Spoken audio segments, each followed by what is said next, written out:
Интересно, конечно, наблюдать, как институт иноагентов начинает проникать туда, где его совсем не ждали. В среду самых лояльных лоялистов, теперь уже прям в Z-Telegram.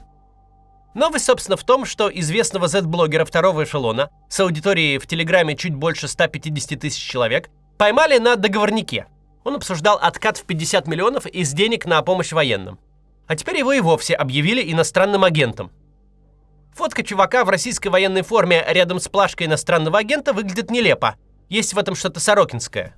Но самого Алёхина мы обсуждать особо-то и не будем. Z-блогер, наживался на гуманитарке. Но зачем иначе становиться Z-блогером? Был советником арестованного губернатора Курской области Смирнова. Все это в сумме довольно типично и не очень интересно. Интересно рассмотреть сам феномен Z-телеграмма и понять, почему российское государство по самой своей природе должно, не спеша поторапливаясь, с ним расправиться. Почему публичная гражданская казнь Алёхина точно не последний случай. Прежде чем начнем только, у нас обновленная инструкция по обходу блокировок Ютуба, звонков по WhatsApp и Телеграму, как обычно, в описании. У этой рубрики сейчас есть спонсор – Shiva VPN. Он зарегистрирован в Панаме, что юридически дает право не хранить данные пользователей. Сейчас первые 3 дня Shiva VPN дает бесплатно. Попробуйте. Теперь к выпуску.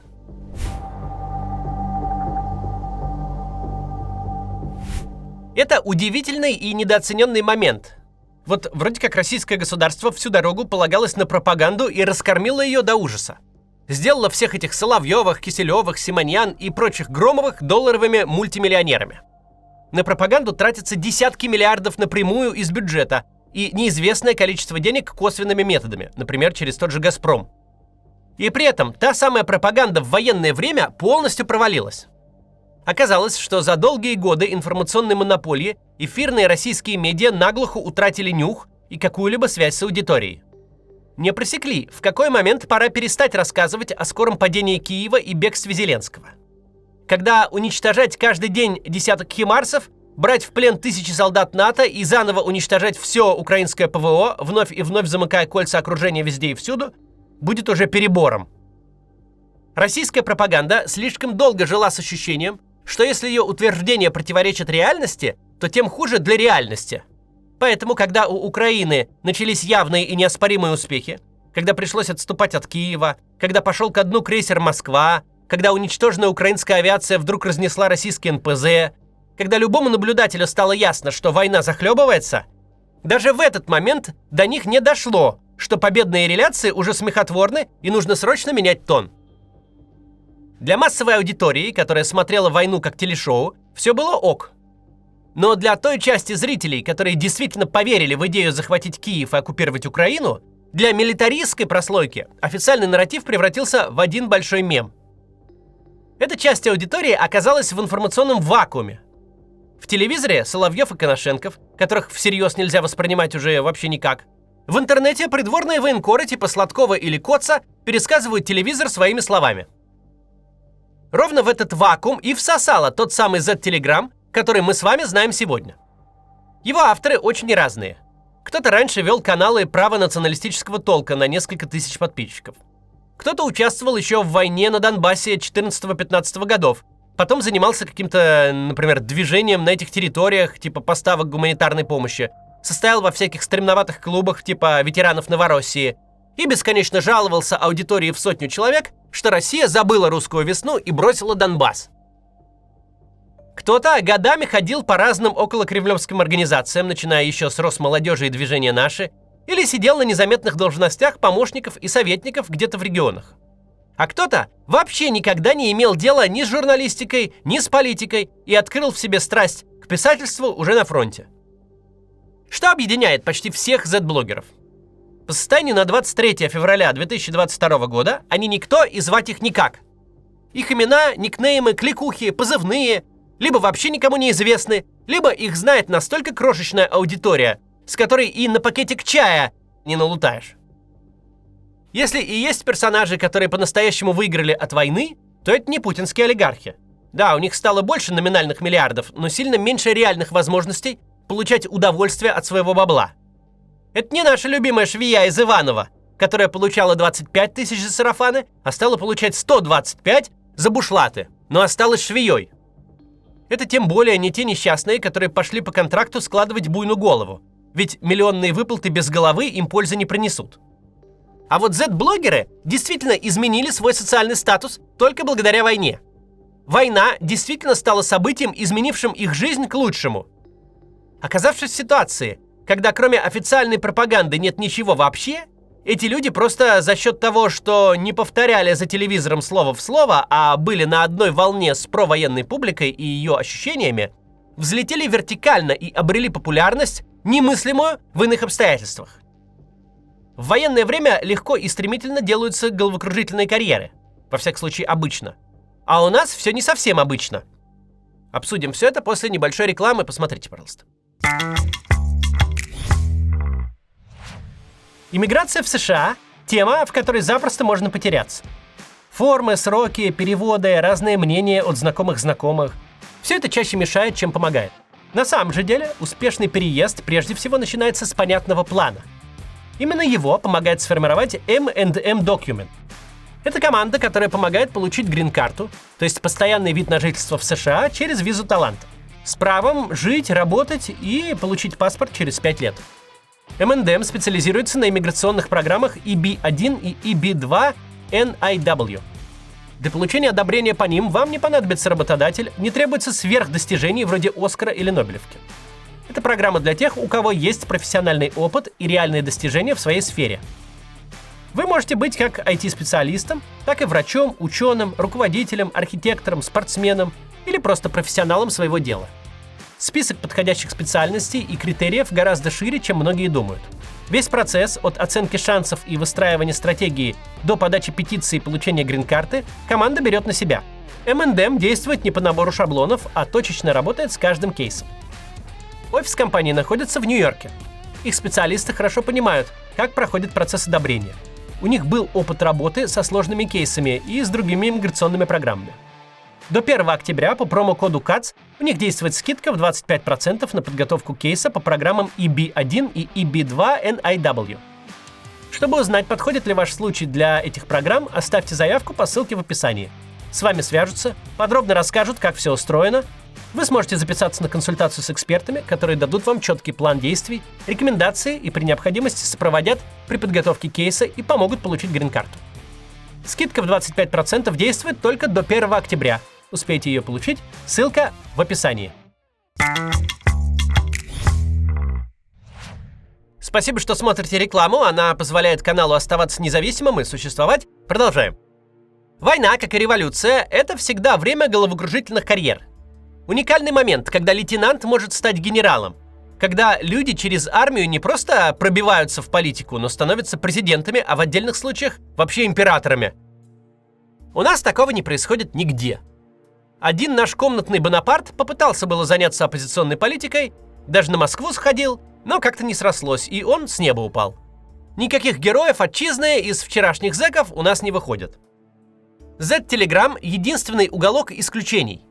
Люди, которым на роду было написано в лучшем случае сидеть СММщиками в областной администрации, а скорее делать репортажи об открытии детской площадки в газете «Тагильский рабочий», получили аудиторию, сравнимую с телеканалами второго ряда, а отдельные суперзвезды и с федеральными.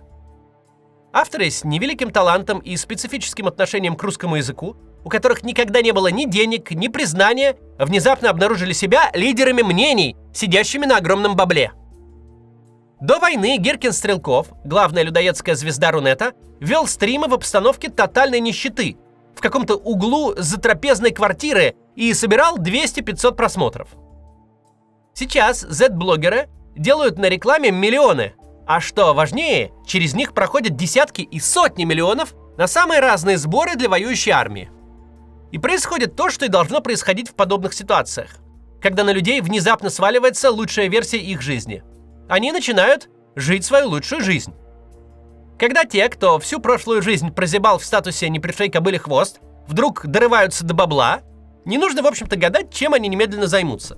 Пойдут доводить свой уровень потребления до лучших мировых стандартов. В скандале с Романом Алехиным фигурирует сумма закупок в 200 миллионов рублей, из которых 50 миллионов – персональный откат самому Алехину. Биография этого несостоявшегося мента и мелкого предпринимателя предельно мутная, Но об уровне достатка свидетельствует, например, единственный зарегистрированный на него до войны автомобиль УАЗ-Буханка. А тут он откат в 50 миллионов обсуждает. И это не самый крупный Z-блогер, да и вообще по меркам Telegram-блогосферы ни о чем, 168 тысяч подписчиков всего. Собственно, предыдущий скандал с Алехиным был о том, что Z-блогер купил себе китайский электрокар Zikr 001 за 4 с лишним миллиона рублей, а суммарно за время войны накопил автопарк из 3 приличных авто на общую сумму в 10 миллионов. Ничего нового тут нет. То один, то другой Z-блогер подобным образом садятся в лужу. Когда в каждом посте стыдит аудиторию, что очередной срочный сбор на самое необходимое для наших пацанов не собирается, в то время как сам себя не забывает и тоже обзаводится самым необходимым – транспортом и недвижимостью. И, в общем, скандалы бы скандалились, а потом забывались бы, взлетевшие до небес звезды Z-телеграмма жили бы свою лучшую жизнь, но не с современной российской властью, не с нынешним устройством пропаганды. Базово российскому режиму все эти самоназначенные пропагандисты враждебны сверх всякого предела. Не для того столько сил и средств угрохано на строительство централизованной госпропаганды, чтобы пришли какие-то фрилансеры и возомнили, что они тут четвертая власть. Совещание в кабинете Громова с главными редакторами, методички и темники администрации президента, полная национализация всех значимых медиа и консолидация их в нескольких госкомпаниях, пачка уголовных статей за любое публичное высказывание, институт иностранных агентов. Вот это вот все, чтобы что? Чтобы какие-то левые хрены пришли и решили, что у них тут свобода слова? Чтобы крыли начальство, на чем свет стоит, разводили какую-то гражданскую активность, как-то волонтерство какое-то строили, горизонтальные связи, фандрайзинг устраивали? Государство четверть века зачищало поляну, чтобы из единого кабинета определять, кто ему друзья, кто враги, кто молодец, а кто подлец, кто звезда, а кто сиделец. Чтобы никакие самостоятельные низовые объединения граждан были невозможны. Российское государство очень хорошо понимает, неважно, для чего граждане собрались в количестве больше 3. Лесные пожары тушить или фронту помогать. При таком раскладе у них очень скоро к государству появятся вопросики. Наивно думать, что все это делалось только для нас, подлых либералов, которые того и гляди бунт устроят. Нет, базово, конечно, для нас. Но с точки зрения государства Z-блогеры сейчас 100 крат опаснее. Мы-то общаемся с аудиторией, которая так и так уже все. Которая и так Путина не любит, и прочую аудиторию к себе затягиваем, конечно, но это процесс не быстрый. А вот зетники обрабатывают самых лояльных лоялистов. И что гораздо хуже, вкладывают в их головы мысль: российское государство погрязло во вранье и коррупции. Да, Z-Telegram не делает последнего шага в своих рассуждениях и никогда не доводит мысль до того, что корень вранья и воровства сам Путин. Но это лишь вопрос времени, когда начнет.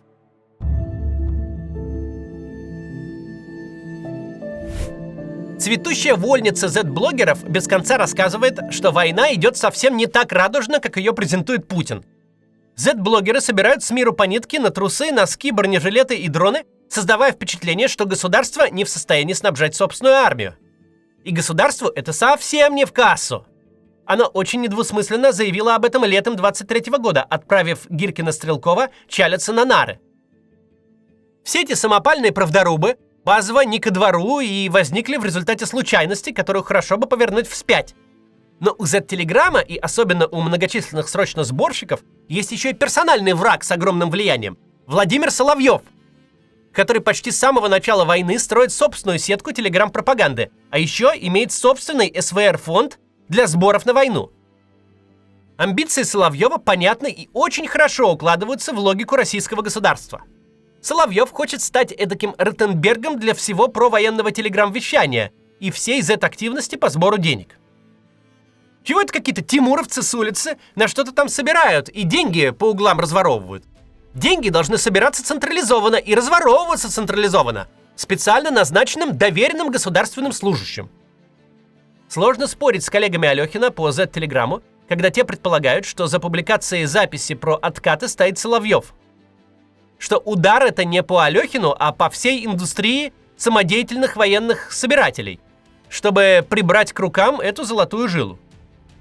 Да, очень похоже на почерк российского государства. Именно так оно расправляется с теми, кого считает врагами и конкурентами. Методы узнаваемые: разводняк, провокация, оперативная съемка. И то, что признание Алехина иноагентом не разборка с ним персонально, а в принципе, как это обсуждается, этап зачистки Z-вольницы, это, скорее всего, тоже правда. Правда не потому, что мы что-то такое знаем, что другие не знают, что у нас есть источники, а потому, что самому явлению Z-активизма нет места в системе, построенной Путиным. Соловьев с его централизованной телеграм-сеткой и такими же централизованными каналами изъятия денег из карманов доверчивых граждан системе как родной. А ситуация, когда каждый суслик в поле агроном, когда кто угодно может, сидя на унитазе, вести политическое СМИ на миллионную аудиторию, еще и в России при этом находясь, бабло какое-то бесконтрольно грести, такая ситуация совершенно недопустима. Да, момент, когда все это явление родилось, выросло и заколосилось, сначала профукали. Потом, видимо, какое-то время считалось, что режиму оно скорее полезно, чем вредно. Что инициативная пропаганда может работать получше централизованной. Но нет никаких сомнений, что инструментарий, успешно обкатанный на врагах-либералах, станет применяться на тех, кто считал себя этому государству союзником. Потому что ему не нужны союзники. Ему нужны специально назначенные люди, которые за долгие годы в системе спинным мозгом чуют, даже без методичек, когда и что говорить, а когда промолчать. Разноголосица военных энтузиастов государству не нужна совершенно. Плохая новость для инициативных людоедов. Инструменты, созданные государством для борьбы с нами, в их сторону будут работать гораздо эффективней.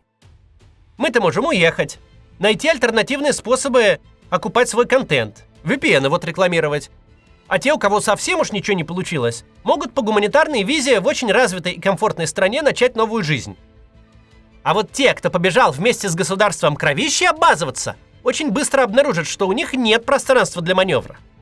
Когда государство решит, что помощники ему больше не нужны, когда обрушит все созданное для нас на Z-энтузиастов, окажется, что деваться им некуда.